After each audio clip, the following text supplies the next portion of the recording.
Hello students, welcome back to my channel. आज हम लोग आपकी वर्कशीट नंबर 16 करने वाले हैं, जो आपकी एसएसटी की वर्कशीट है इंग्लिश मीडियम की। ये हिंदी मीडियम में अपलोड कर दी गई है, लेकिन ये इंग्लिश मीडियम की है, तो सभी बच्चे इंग्लिश मीडियम वाले करेंगे हिंदी मीडियम की दूसरी वीडियो में। ठीक है, क्लास 7 की वर्कशीट है ये। 15 सितंबर के बच्चों ये आपकी वर्कशीट है। सभी बच्चे नोटबुक निकालेंगे और हैंड टू हैंड वर्कशीट को कंप्लीट करेंगे। आप जरूर टॉपिक लिखेंगे। आपका टॉपिक क्या है? इक्वालिटी। ठीक है, आज मैं इस वर्कशीट को आपको समझाने वाला हूँ, फिर हम लोग इसके क्वेश्चन आंसर करेंगे। ठीक है बच्चों, इक्वालिटी का मतलब होता है समानता। ठीक है, जिसमें कोई हम किसी के साथ भेदभाव नहीं कर सकते। ठीक है, समानता। देखिए, इसमें आपका दिया गया है, the truth is the many democratic country around the world the issue equality continue to be key around the which committed struggle. देखो, जो आपकी डेमोक्रेटिक कंट्रीज होती हैं, लोकतांत्रिक जो देश होते हैं, उसमें ये एक बहुत ही विशेष मुद्दा है जिसके ऊपर लोग संघर्ष भी करते हैं। ठीक है, स्ट्रगल करते हैं। देखो, एग्जाम्पल के लिए आप क्या देख सकते हो। So for example, in the United State of America the African and American who ancestor were the slave of who were brought from Africa. जो अफ्रीकन थे वो किसके गुलाम थे? अमेरिकन के। तो इनके बीच में क्या होता है? भेदभाव चलता है आज भी। Continue to describe their life today as large unequal. ठीक है, आज भी क्या इनके साथ भेदभाव होता है। दिस डिस्पाइट, देखो अफ्रीका के होते हैं, आपने देखा होगा, जो मतलब अफ्रीका के जो होते हैं उनका कलर ब्लैक होता है। ठीक है, वो काले होते हैं। जो अमेरिका के होते हैं गोरे होते हैं। तो इनके बीच में आप ऐसे डिफरेंस कर सकते हो, पर इसमें इस कलर के बेस पे हम उन लोगों से भेदभाव नहीं कर सकते। तो यही इसमें बताया गया है। There was a movement in a late 1950 to push a rights to African American. ठीक है, इनके बीच में एक आंदोलन भी छिड़ा था अफ्रीकन और अमेरिकन के बीच में भेदभाव को लेकर। Prior of this, American were treated extremely unequality in the United States and deny equality through the law। इसमें क्या हुआ कि आप किसी के साथ भेदभाव नहीं कर सकते, आपको इक्वेलिटी देनी पड़ेगी दोनों को। ठीक है, अफ्रीका वालों को भी, अमेरिकन वालों को भी, यूएस के अंदर। And deny equality through law.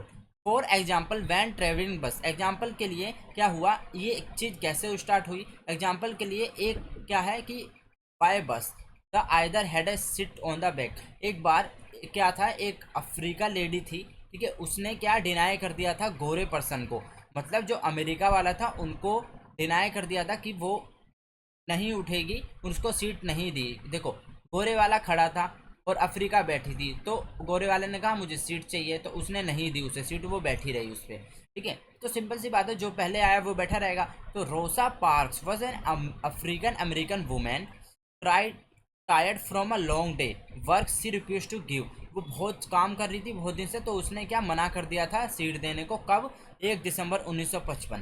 ठीक है, ये इस घटना के कारण क्या हुआ था, ये स्टार्ट हुई थी इनइक्वालिटी। इक्वालिटी उस दिन से फिर स्टार्ट हो गई। Her refusal that started a huge agitation against the unequal way in which African American were treated and which came to know as the civil rights movement. ठीक है, फिर क्या निकला आपका अंत में? सिविल राइट्स मूवमेंट जाके निकला। ठीक है, अब देखो इसमें क्या बताया गया था सिविल राइट्स मूवमेंट में। Prohibit discrimination on the basis of race, religion, nation, origin. ठीक है, आप किसी को, इसमें दिया गया है कि आप किसी के साथ भेदभाव नहीं कर सकते। किस बेस को लेकर? आप उसके धर्म को लेकर, उसकी नस्ल को लेकर, उसके राष्ट्रीय को लेकर आप किसी के साथ भेदभाव नहीं कर सकते। इसमें यही बताया है। ठीक है, अब देखिए इसमें आगे क्या क्या कहा जा रहा है। It is also states that all school would be open to African American children and they would no longer have to attend separate schools specially set up for them। देखो, इसमें बताया गया है कि जो स्कूल खुले हुए थे इसके लिए, अमेरिकन बच्चों के लिए, वो सभी स्कूल के दरवाजे खुले खुले जाएंगे। उन्हें उन्हें क्या हो, उन्हें अलग से स्कूल नहीं जाना पड़ेगा। क्या होता था पहले, अफ्रीका के जो बच्चे होते थे वो दूसरे स्कूल में जाते थे, उन्हें उस स्कूल में नहीं जाने दिया जाता था। ठीक है, अब देखो इसमें फिर कहा जाए जो विशेष रूप से केवल उन्हीं के लिए खोले गए थे।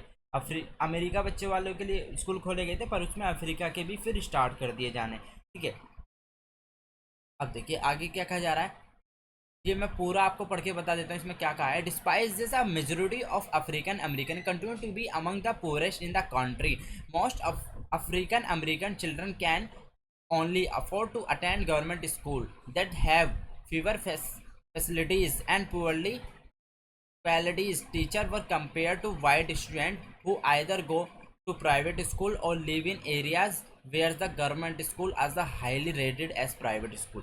तो इसमें सिंपली कहा गया है कि जो उनके लिए स्कूल खोले गए थे तो क्या था, जो अधिकांश मोस्टली जो अफ्रीकन थे और जो अमेरिकन गरीब थे, ठीक है, अधिकतर क्या अफ्रीका के बच्चों को सरकारी स्कूल में ही मतलब एडमिशन मिलता था और अमेरिका के बच्चों को अच्छे स्कूल में मिलता था।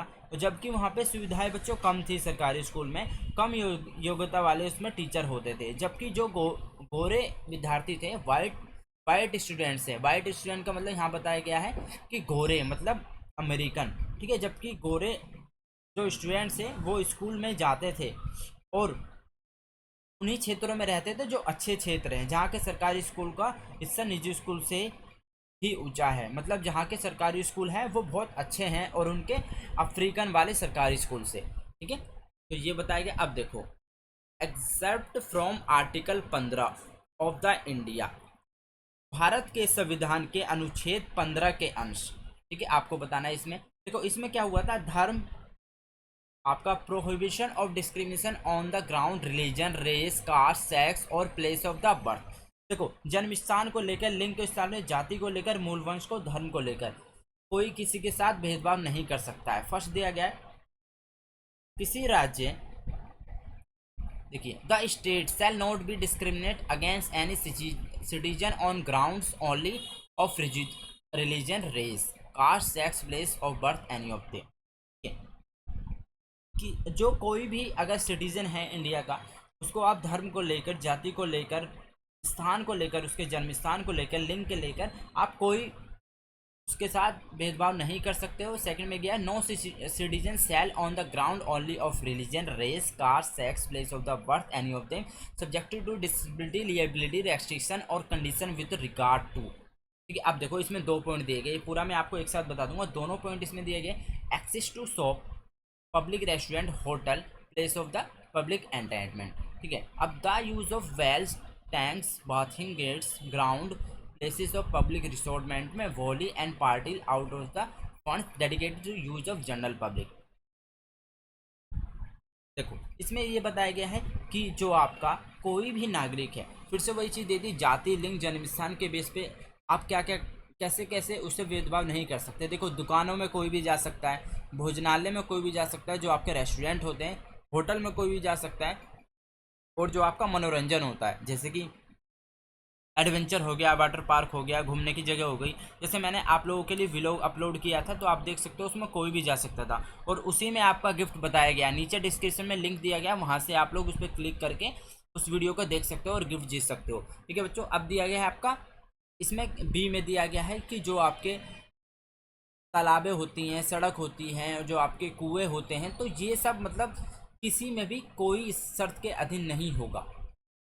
ठीक है, मतलब इसमें कोई भी जा सकता है। अब मेन आ जाते हैं हम लोग आपके क्वेश्चन आंसर। क्वेश्चन आंसर में फर्स्ट आपका दिया गया है कि suggest some ways to establish inequality in our country. ठीक है, आपको बताना है इसके अंदर कुछ तरीके बताना है जिससे आप इनइक्वालिटी को खत्म कर सकते हो। देखिए अब हम लोग इसके क्वेश्चन आंसर करेंगे। ठीक है, आपका answer number first,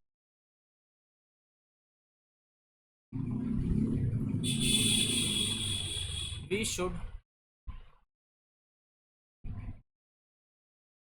give equal work to boys and girls. देखो हमें बॉयज़ और गर्ल्स के बीच में डिफरेंस नहीं रखना चाहिए, दोनों को इक्वल तरीके से काम मिलना चाहिए, जो भी वो जॉब करना चाहते हैं या फिर कुछ भी करना चाहते हैं तो इक्वल तरीके का। और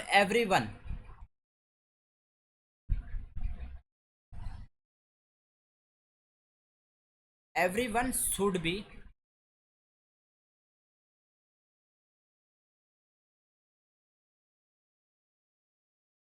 गिवन इक्वल अपॉर्चुनिटी।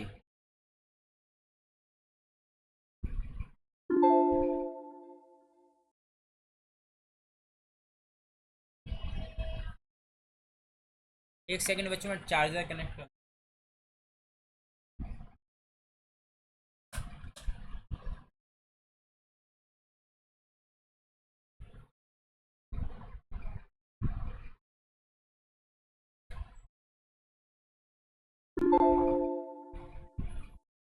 चलिए, हर किसी को इक्वल अपॉर्चुनिटी मिलनी चाहिए वर्क करने के लिए। ठीक है, हमने इसमें क्या लिखा, equal opportunity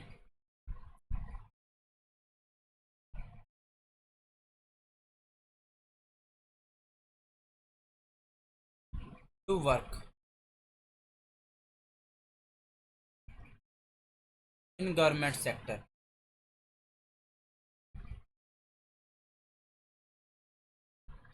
in government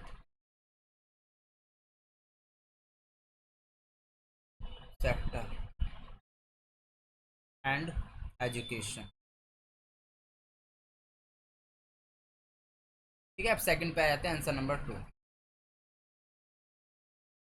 to establish equality, answer number 2 में आपको पूछा है, how does Indian constitution ensure equality, explain.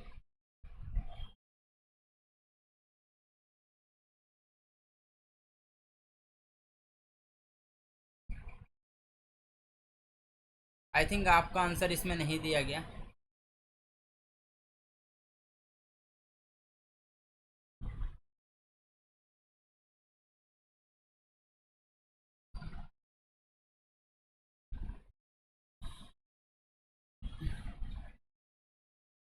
देखिए, आप इसमें ये पूरा लिख सकते हैं, क्योंकि इसमें आपका एज इट इज़ दिया हुआ है। इसमें सिंपली आपका पूछा जा रहा है कि आपको बताना है कि इंडिया कैसे, how does the Indian constitution ensure equality, किस बेसिस पे इंडियन जो है वो एंश्योर रहता है, मतलब एकदम कंफर्म है कि इक्वालिटी देनी चाहिए। ठीक है, तो देखो आप यहाँ से लिख सकते हो आर्टिकल 15, हमारा क्या है, आर्टिकल 15 में ऐसा बताया गया है। ठीक है,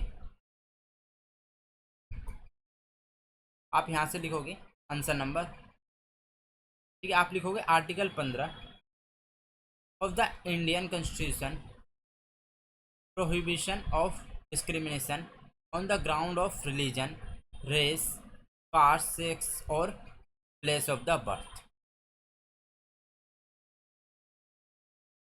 ठीक है, आप इतना लिख दोगे तो आपका बच्चा फुल मार्क्स मिलेंगे। अब आते हैं लास्ट पे, आपका दिया गया third, why did the civil rights movement start in USA. Civil rights movement क्यों स्टार्ट हुआ था यूएसए के अंदर 1964 में, तो वो किस घटना की वजह से हुआ था, आपका यहाँ पे पूरा दिया गया है।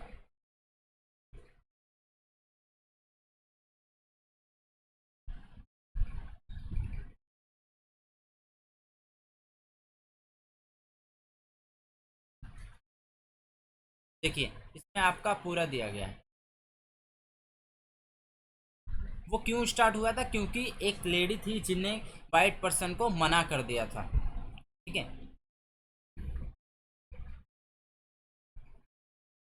बस आप इसे काट दीजिए, यहाँ से आपको लिखना है रिफ्यूज, आंसर नंबर 3 में, refuse to give up her seat on bus to a white man. ठीक है, वाइट मैन को सीट देने से मना कर दिया था ऑन 11 सितंबर 1955। He refusal that they started a huge education against the unequal ways in the which African American were treated and which come to be known as civil right movement. ठीक है बच्चों, ये आपका आंसर नंबर 3 यहाँ पे complete. ठीक है बच्चों, तो ये आपके आज के सारे क्वेश्चन आंसर थे जो मैंने आपको कंप्लीट कराए हैं। अब देखिए, तो होपफुली आपको बहुत अच्छे से समझ में आए होंगे। ठीक है, अगर आप लोग पार्टिसिपेट करना चाहते हो, गिफ्ट जीतना चाहते हो, तो नीचे लिंक दिया गया है डिस्क्रिप्शन के अंदर, वहाँ मेरे दूसरा चैनल है जिसका नाम है सुजीत सिंह, आप उस पर जा सकते हो। और उस वीडियो पे आपको कुछ नहीं करना है, सिर्फ कमेंट करना है। ठीक है, कमेंट आपको करना है, और जीतेगा वही बच्चा जो उस वीडियो में गिफ्ट बताया गया है, जो मेरी वीडियो को डेली देखता है, डेली वर्कशीट जो करता है मेरे चैनल से करता है, और अपने 10 फ्रेंड के साथ शेयर करता है, और वीडियो को पूरी देखता है। क्योंकि मैं चाहता हूं कि आप पढ़ाई करो, वीडियो को पूरी देखो, समझो, तब जाके उसको क्वेश्चन आंसर करो।